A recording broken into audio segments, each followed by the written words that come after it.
Bom, amigos, tudo bem? Mais uma semana se passou e hoje temos o programa sobre as reformas estruturais, administrativa e tributária. Hoje não trouxemos ninguém, não. Hoje, na verdade, eu e o Diogo Chamon vamos fazer aqui uma reflexão especialmente dessas duas reformas, né?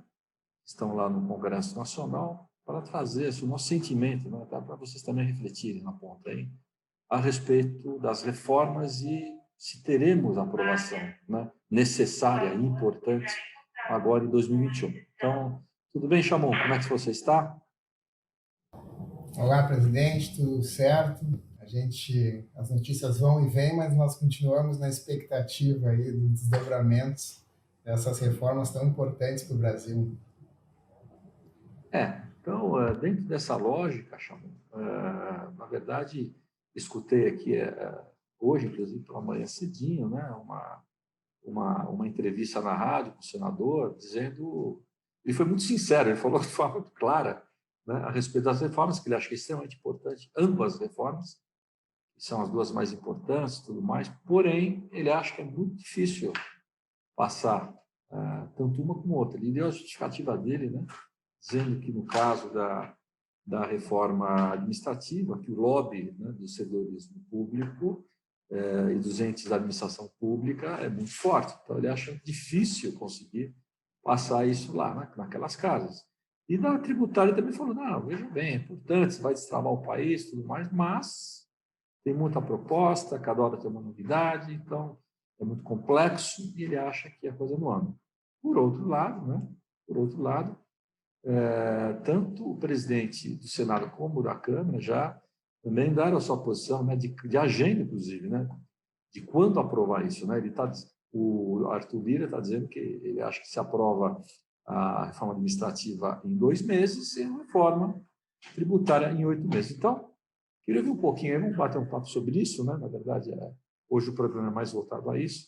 O que você acha disso? Acho que teremos possibilidades de aprovação ou, de fato, os lobbies que sempre houve lá no Congresso vão permanecer, né? Porque tanto uma reforma como a outra são antigas, né? As tentativas de mudança, né? E a coisa, de fato, nunca andou. Então, vamos perguntar para você, vamos trocar uma ideia a respeito disso. Primeiro que o senador, eu achei a colocação dele extremamente pertinente, né? Que muitos não falam, mas a dificuldade de aprovação ela é eminente, assim, é perceptível. E nós já tivemos uma amostra disso quando a gente lida com interesses, né? Porque, por exemplo, as duas PECs, né, da Câmara e do Senado, tratam em colocar, unificar ICMS e ISS, que foi a primeira resistência que teve das secretarias de Fazenda, dos estados e municípios, porque eles iam perder o controle, o poder, né, da gestão do seu tributo. Então, eu acho que ele está. É uma colocação dele muito real, mas que a grande maioria dos parlamentares não externa. E, por outro lado, a gente tem hoje os novos presidentes da Câmara e do Senado, que são indicações do governo, e o governo tem interesse em que essas reformas andem. Então, eu acho que esse é um ingrediente novo no cenário, que é a vontade, né, dos líderes aí das casas legislativas de quererem aprovar essas reformas que estão sendo tratadas há muito tempo. A administrativa, mais em um ambiente teórico, né, e ano passado que foi apresentada, mas a tributária é uma pauta permanente há décadas na sociedade e já os projetos, mais concretamente, né, que a gente já vem debatendo. Então, se nós fôssemos pensar por um viés de lógica, de construção, eu arriscaria dizer que as reformas teriam muito pouca chance de passar. Mas como a gente vive num ambiente muito mais político, e nós podemos pegar exemplos da reforma, por exemplo, trabalhista, que em 2017 passou quando ninguém acreditava que ia acontecer. Então, por ter esse ambiente político, eu acredito sim que possa se avançar talvez até cumprindo essa previsão do presidente da Câmara, né, que falou de 2 e 10 meses. Então, eu não sei, presidente, a gente está também na expectativa, mas é possível sim de avançar, apesar de toda a complexidade, de todos os interesses das propostas. Você tem razão. Na verdade, o que a gente também analisa, né? Estamos analisando agora o cenário como um todo, né? Das outras propostas que estão lá, por exemplo, na questão tributária, estão lá no Congresso, né? A Simplificar Já, né? Que, na verdade, eles estão mudando um pouco a estratégia, né, de apresentação da proposta dele, apesar de ter uma emenda na PEC 110 no Senado, trazendo um conceito da divulgação deles em outras entidades. Por exemplo, conosco, ele está marcou uma reunião que vamos participar, acho que você também vai participar dessa reunião, com a Frente Nacional dos Prefeitos, FNP, e com a Brasf, né, Associação dos Secretários de Finanças das Capitais. Por quê? Porque eles querem mostrar para nós, né, assim como ele está, eu vi o movimento deles, estão fazendo isso com diversas entidades influentes no Congresso, né, qual é a proposta deles, né, em relação a essa simplificar já, na verdade, né, o que eles pretendem com isso, que é dar tratamento aos tributos que estão aí, simplificar o que já existe, enfim, esse conceito de não mudança do tipo de tributo talvez seja menos assustador do que você simplesmente acabar com um monte de tributo que já existe, que você conhece, criando um novo tributo, né? Então, com um prazo, vamos dizer assim, de transição extremamente alto, né? O menor em 5 anos, o maior em 10 para o contribuinte, né? E um prazo para o governo, né, nas operações de compensação, de até, pasmem, para quem não sabe, de até 50 anos. Quer dizer, um negócio maluco, né? Maluquíssimo, né? E, além disso, trazendo também conceitos aí novos, né? Por isso que é uma PEC, porque está na cara que eles vão querer mexer o quê? Vamos dizer assim, no objetivo do tributo, né? Quer dizer, o que é aquele tributo indireto, o que pode estar dentro daquele tributo indireto. Então, alguns conceitos serão mudados, né? Isso também é perigoso, né? O que se pretende, qual é a mudança que se pretende provocar e efetivamente efetuar para que isso, de fato, venha a acontecer, né? Que é a tal da ampliação da base de tributação. Ampliação da base de tributação para efeito do imposto indireto. Então, você vai levar para a base coisas que hoje não são tributadas pelos tributos indiretos. Então, isso, na verdade, é uma preocupação também. Então, eu acho que essa estratégia, tanto dos prefeitos como dos secretários das finanças dos municípios, né, especialmente aqui da capital, ela é interessante, porque você começa a tentar trazer uma adesão de um conceito já que todo mundo conhece. Evidentemente, você sabe quais são as coisas boas desses tributos, quais são as coisas ruins, né? Aliás, tem muito mais coisa ruim do que coisa boa, mas, de qualquer maneira, você sabe onde tem que mexer. Pô, aqui no semestre precisa acabar com os defaults, precisa acabar com a submissão tributária, enfim, tem que reduzir, talvez, as alíquotas, né? Hoje tem alíquota para tudo quanto é tipo, né? Quer dizer, dá uma simplificada na legislação que está aí, ela existe, né? Por que não fazer isso? Por que mudar tudo, todo o conceito, né, na verdade, né? Então, são situações que a gente precisa trazer, né? Até porque esse negócio de ser por fora, de ser por dentro, quer dizer, é uma situação outra, e, na verdade, a gente também pode mudar na legislação atual, né? Até porque muito das questões estão sendo discutidas nos tribunais e o próprio governo está perdendo, então ele vai ter que mexer nisso também, né? A própria questão do PIS e COFINS, né? A base, o ICMS na base de cálculo da PIS e da COFINS, por exemplo, pode citar como exemplo. Então, são situações que a gente pode pensar em mexer isso com critério, né? Mexer e trazer a simplificação necessária. E você não tem que fazer transição com a base nova, não tem que fazer nada. Não tem que fazer compensação de nada, até porque você vai criar conceitos diferentes de origem e destino, que pode ser misto, que pode ser tudo que está na origem virar só destino, mas situações que a gente já teve aqui, debates aqui com o pessoal que está tratando desse tema, né? Explicando por que ter esse critério misto, especialmente no setor de serviço. Então, faz sentido em algumas situações. Então, tentar fazer uma aperfeiçoação, melhorar essa questão do que existe hoje. Então, eu queria te ouvir um pouquinho em relação a essa questão, porque não sei se é mais assustador ou menos assustador manter o que temos e, de fato, atualizar isso, né, dentro do critério que a gente sabe, imagina, como fazer a atualização, né, isso que é importante, e a gente tem mais uma forma muito mais assertiva, né, do que criar uma coisa totalmente nova que a gente não sabe exatamente o que vai acontecer. A gente já vem falando há muito tempo, né, presidente, essa questão da necessidade do debate, necessidade do aprofundamento, porque tem muitas variáveis, tem muita complexidade envolvida. E a gente também não pode se afastar em nenhum momento da premissa da simplificação, porque se nós formos começar a montar uma outra colcha de retalhos, isso invariavelmente vai ter reflexo direto na complexidade das obrigações acessórias, da apuração do imposto, do cálculo do imposto. Então, eu acho que é difícil, nós que somos do meio, entendemos quão difícil é a gente montar ou fazer uma reforma tributária, mas eu acho que a questão principal são as premissas de justiça, mas principalmente simplificação.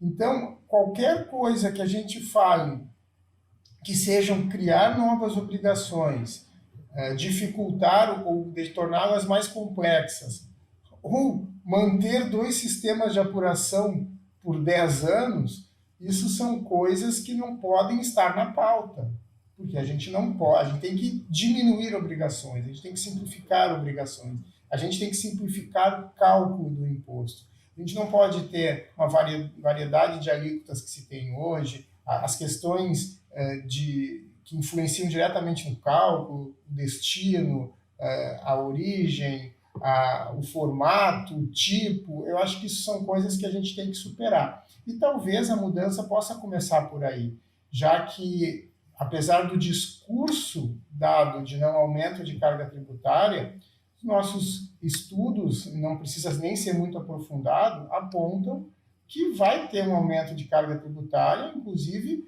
muito expressiva para alguns setores.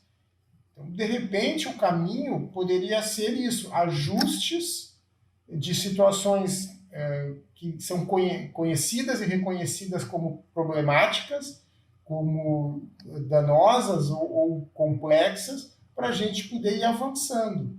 Porque do jeito que está colocado, não está sendo uma mudança positiva, o que é pior, né?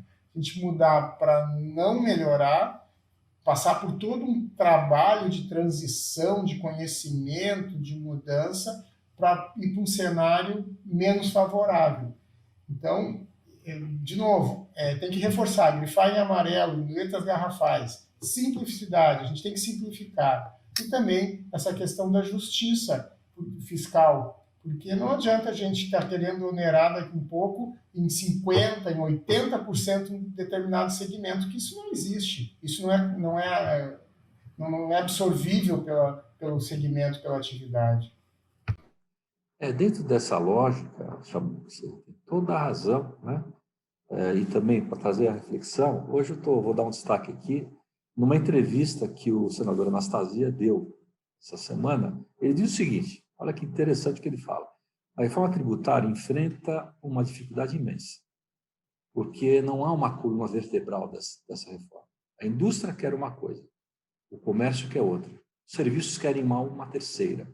A União tem uma perspectiva, os estados outra, os municípios uma outra distinta ainda. Então, veja bem, que coisa importante que ele falou, e é uma coisa de muita reflexão, que é a pura verdade, né? Não que os pleitos sejam ilegítimos, ao contrário, que todos os pleitos ali são legítimos, né? Só que não tem uma clareza de definição e de caminho a se tomar, né? Por isso que ainda, ao meu ver, talvez o caminho da simplificação do que existe, talvez seja o caminho melhor a ser trilhado do que criar um troço totalmente novo, com conceitos novos, né, que poderão sim ser judicializados, quer dizer, existe todo um critério, é difícil, e que eu acho muito mais difícil de amenizar essa conciliação dentro das aprovações nas duas casas lá no Congresso Nacional. E essa questão, sendo vista, né, através de uma simplificação do que já existe, não de uma coisa totalmente nova, talvez seja o melhor caminho. Não sei, né? Mas, enfim, ninguém fala sobre isso abertamente dentro daquelas casas. Você vai, volta a falar, a gente tem visto as manifestações dos presidentes das duas casas, e eles estão muito empenhados em aprovar essas reformas estruturantes, né? Que são, de fato, importantes, né? Tem que ter, sim, esse critério, né? Na administrativa, especialmente, na verdade, ao meu ver, a questão mais importante é você trazer um norte, na verdade, um norte das despesas que teremos, né? Teremos redução de despesa a longo prazo? Porque isso não foi falado, né? Tá falando muito em reestruturação na parte de pessoal, né? Na parte, vamos dizer assim, de RH, né? Do funcionalismo público, mas não é só isso. A gente tem que pensar em reformas estruturantes administrativas, né? Até desestatização de empresas, como agora o governo colocou, né? O presidente levou a Eletrobras a esse critério de venda, quer dizer, eu acho que é importante, de fato, elencar as empresas hoje que estão sob o grifo do Estado, né, para poder realmente dar esse outro condão, essa outra visão, né, e que vai tirar das costas do Estado, que é das costas de todos nós, né, essa é a realidade, né, o custeio de todas essas estruturas. Né, então, e trazer dinheiro para os cofres, porque são empresas realmente estruturantes e que poderá capitalizar melhor o cofre hoje público, que está precisando um pouquinho de dinheiro, né, em função de tudo que está acontecendo. E melhorar um pouco também a questão e discutir a questão fiscal, né, não só a tributária, mas a fiscal, né, dizer, direcionar os gastos com critério, né, focar mais naquilo que de fato são gastos de governo, que é importante a gente ter essa visão, né, para o povo, para a população, né, a questão da educação, a questão da saúde de forma muito mais abrangente, maior, né, enfim, não é muito simples, né, mas conversando com muitas, tanto parlamentares como com pessoas da estrutura administrativa, a gente sente, evidentemente, uma divisão ali interessante, mesmo na estrutura administrativa, gente muito favorável a que se faça essa reforma, né, com clareza, do jeito que está sendo encaminhada dentro do Congresso, e gente que não concorda, não concorda muito, tal, os critérios de meritocracia não estão claros, tal, enfim, tem todo esse lado. Então, eu queria que você falasse um pouquinho também disso e saber de você se acha que a gente vai conseguir ter sucesso também nessa reforma estruturante. Né? A reforma administrativa ela é um pedaço da reforma do lidar ali com mexer na estrutura de custos do governo, né, do Estado maior. Então, assim, claro, a folha de pagamento ela é o maior gasto dentro do orçamento. Então, é importante fazer a reforma administrativa, mesmo que o seu resultado dê um pouquinho mais adiante, porque as alterações se darão a partir das novas contratações, dos novos servidores. Mas é importante, a gente em algum momento tem que romper esse cordão umbilical aí e conseguir ter um pouquinho mais de liberdade e também de resultados na questão do funcionalismo.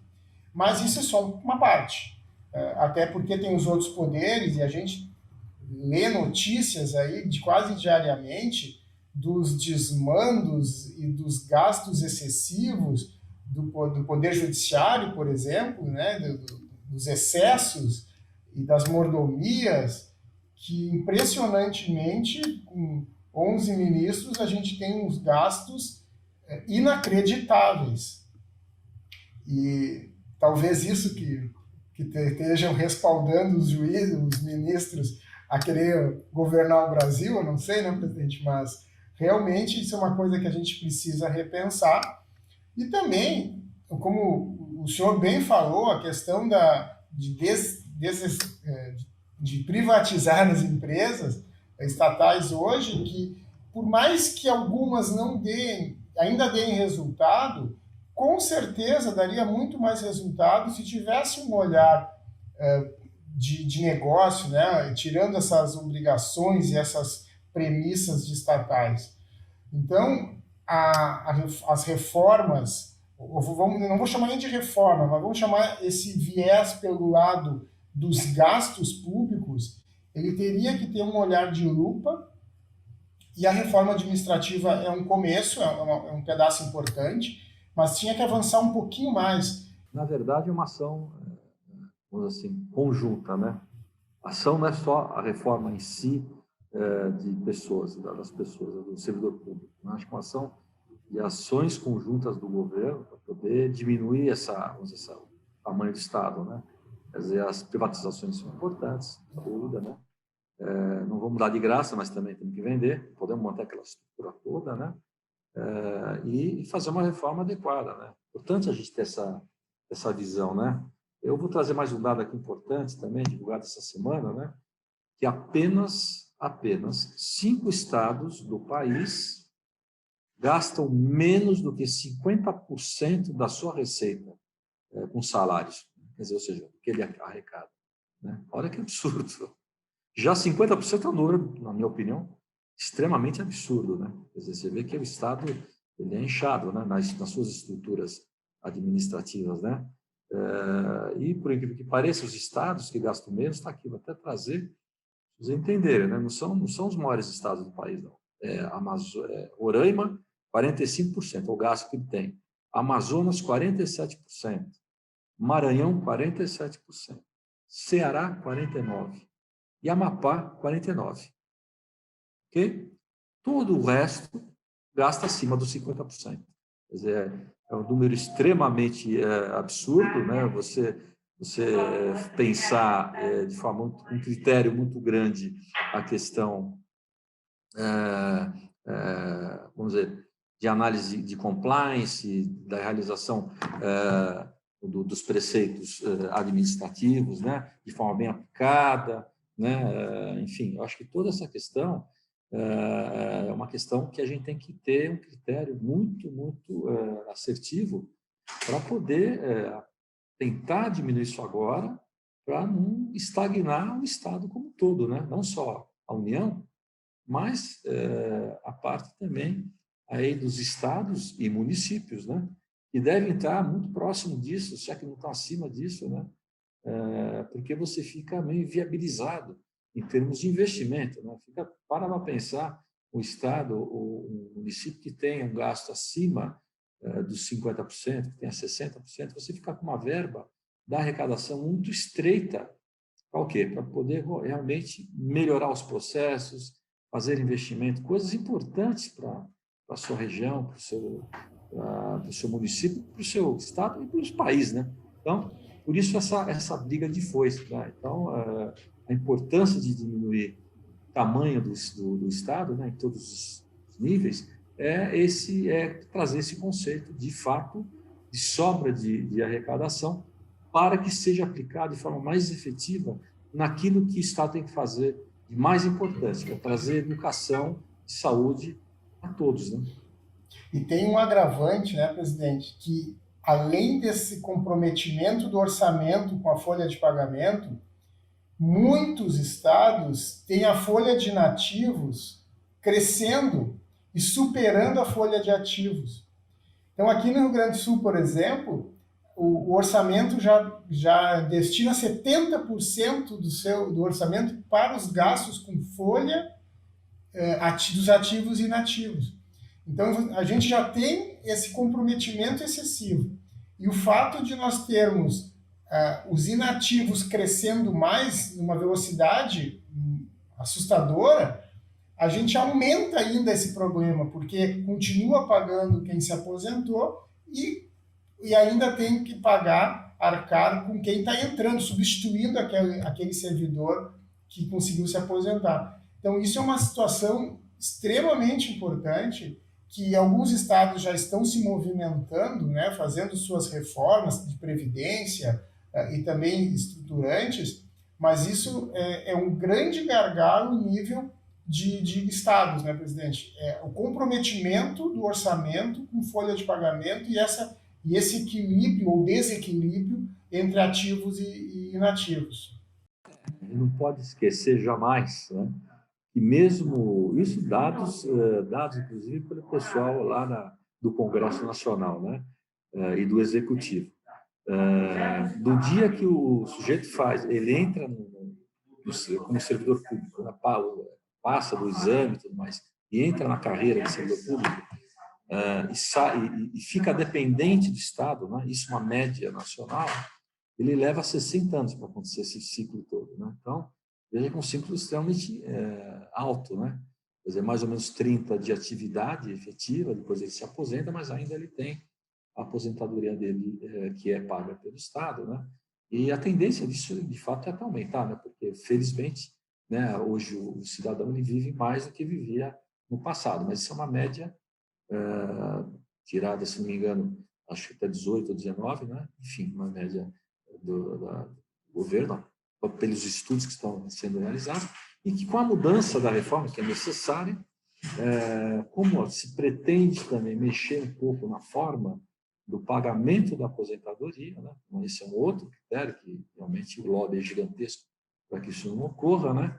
Você também vai ter uma diminuição no momento em que essas pessoas se aposentarem, né? Vai ter esse valor pago na íntegra no período dele de aposentado, né? Então, isso tudo tem que fazer parte, a gente sabe da dificuldade disso, mas temos que apoiar aí essas saídas, essas soluções, né? Apoiar a meritocracia de fato, né? Ou seja, não ter as atualizações de cargo e de salário automáticas como é hoje, né? Então, tudo isso são situações que a gente precisa imaginar com muito critério como será feito nessa reforma administrativa, né? E que, de fato, o senador que falou que não vai ser muito simples de passar, concordo com ele, mas a gente tem que ter acho que todo brasileiro, né, precisa ter essa consciência, né, e apertar quem? Em quem ele votou, né? Apertar o seu candidato lá, que hoje é o nosso representante lá naquelas casas legislativas, né? Para que, de fato, ele tenha essa visão, né? Essa consciência da importância dessa reforma. Então, voltamos a falar, o que é mais importante? A administrativa, nesse momento, ou a tributária, né? Então, dentro dessa lógica, eu quero ouvir de você, Diego, o que você acha? O que devemos tentar aprovar primeiro? O que o Brasil deveria tentar aprovar primeiro? A reforma administrativa, ou as duas andam caminho juntas, ou a reforma tributária?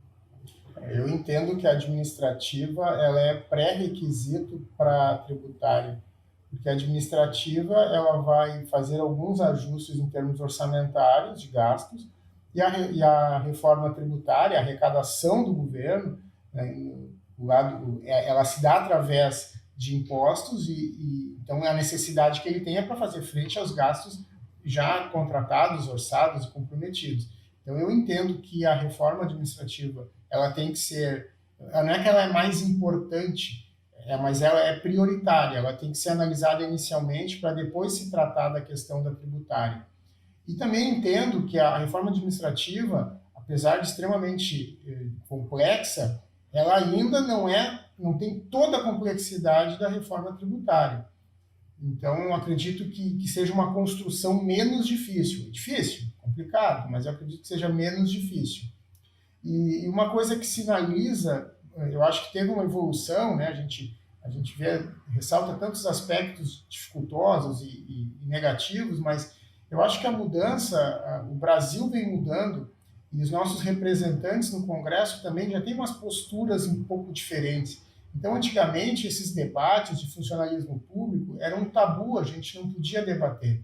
Hoje já se debate com mais clareza e isso demonstra, né, a mudança do perfil do nosso legislativo, o que nos sinaliza a possibilidade desses avanços. Num passado recente, não se imaginava passar essas reformas as que já passaram e as que a gente discute hoje. Então, nesse aspecto, a gente tem aí uma esperança, né, em função do jeito que está posto o nosso legislativo e do jeito que estão colocadas as nossas discussões lá na Câmara e no Senado. Ambas as propostas, né, tanto a tributária como a administração, extremamente importantes para a nação, para o país. Porém, a administrativa ela tem que ter, vamos dizer, esse viés de ser aprovada antes, é importante. A gente vai ter noção, né, como é que isso vai caminhar, né, até em termos orçamentários, né, já fazendo previsões, né, se aprovando a reforma, né, na aplicação dela, isso colocado dentro de um tempo, né, como é que isso vai, de fato, trazer a redução e de quanto precisaremos de carga para poder cumprir essas questões, tanto para suportar as estruturas administrativas que permanecerão, como os novos critérios do funcionalismo público, né? Como para os investimentos, que é, na verdade, a coisa mais importante, né? Investimentos feitos pelo governo, às vezes em parceria com o privado, né? Ou investimentos aí canalizados de forma mais efetiva e com maior valor naquilo que, a nosso ver, é de extremamente importância para o Estado, né, como um todo, né, que é a questão da parte da educação e da saúde, né? Quer dizer, que já tem um bom, vamos dizer assim, um bom recurso hoje, mas o tamanho do país, pela dimensão que temos, precisa ter muito mais, né? Essa aqui é a verdade. Então, a gente precisa pensar com esse critério, né? O Estado tem que pensar também com esse critério. Então, a gente também, essa mesma linha que você colocou, viu, Chamon? Acho que as duas têm que andar mais ou menos em paralelo, mas, evidentemente, priorizando, talvez, lá dentro do Congresso, a reforma administrativa com esse viés, né? Esse viés de trazer assim, um conceito de modernismo ao funcionalismo público, de maior transparência e credibilidade às atividades dentro da estrutura administrativa, com critérios de meritocracia nas promoções e tudo de forma muito clara, muito bem estabelecida, né? Acho que isso, de fato, traz esse condão, né? E, evidentemente, o enxugamento aí através das vendas das estatais, aí que começou, o governo finalmente conseguiu botar uma aí à venda, vamos ver, vem mais por aí, parece que virão mais por aí, isso também é muito importante para que a gente tenha essa visão também de diminuição do Estado, iniciativas que são especialmente da atividade empresarial, né, do setor privado, né? Então, com isso, meu irmão, estamos aqui já no final do nosso debate, né? Passa rápido mesmo, é assim. Eu queria que você desse umas últimas palavrinhas aí para as pessoas que nos assistem, para a gente poder fechar aqui com chave de ouro essa nossa discussão. Presidente, reforçar nessa questão da necessidade que o Brasil tem de destravar algumas questões para receber mais investimentos, para facilitar o investimento das nossas empresas, o desenvolvimento das nossas empresas. A economia, ela não tem muito segredo, ela tem que girar, é consumo, é facilitar o ambiente de negócios, é uma roda que gira. Então, a partir do momento que há o consumo, esse consumo reverte, a empresa paga seu funcionário, que vai consumir novamente, que vai pagar sua assessoria contábil, que vai fazer um investimento, que vai comprar um novo imóvel. Então, a gente precisa ter isso também muito presente, por isso que a reforma tributária ela é tão importante, não só pela sua consequência de um aumento de carga tributária se transformar no aumento do preço final que o consumidor vai pagar, mas também porque a economia depende muito disso. Nós temos algumas situações colocadas nas PECs que vão afugentar investidores de fora, por exemplo. A gente tem que ter muito cuidado com isso. O fato de dificultar uma distribuição de dividendos, o fato de onerar ainda mais, por exemplo, investimentos financeiros, não permitir que as empresas distribuam a remuneração sobre o capital, o juros sobre o capital próprio, que também tem essa discussão, tirar essa condição da empresa remunerar seus sócios. Eu acho que são são situações que possam travar, dificultar o desenvolvimento do Brasil, né, da nossa economia, que tudo gira ao redor aí, né, a questão de pobreza, questão da situação das pessoas, a economia que é o centro disso tudo. E a parte tributária, ela tem um papel imprescindível, fundamental no desenvolvimento e no andar da nossa economia. Ok, meus amigos. Então, hoje o programa está acabando, mas isso é um bate-papo bem gostoso com o Diogo, uma reflexão importante para vocês pensarem também aí na ponta, né?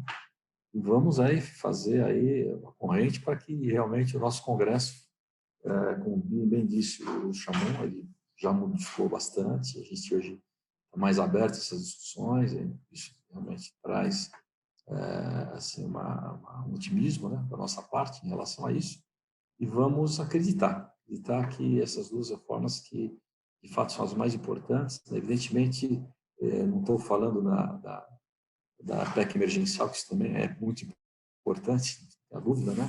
Mas, enfim, nas questões das reformas estruturantes, essas duas são as mais importantes que tem que emplacar, sim, agora em 2021, para que a gente ainda consiga não perder muito tempo e trazer esperança a todos nós brasileiros aí de uma recuperação, porque o Brasil é um país continente gigante, com um povo maravilhoso e com muita riqueza natural e que poderá, evidentemente, crescer muito se a gente arrumar esses dois eixos, né? Tanto no administrativo como no tributário. Então, obrigado novamente, um grande abraço para vocês e até a próxima semana.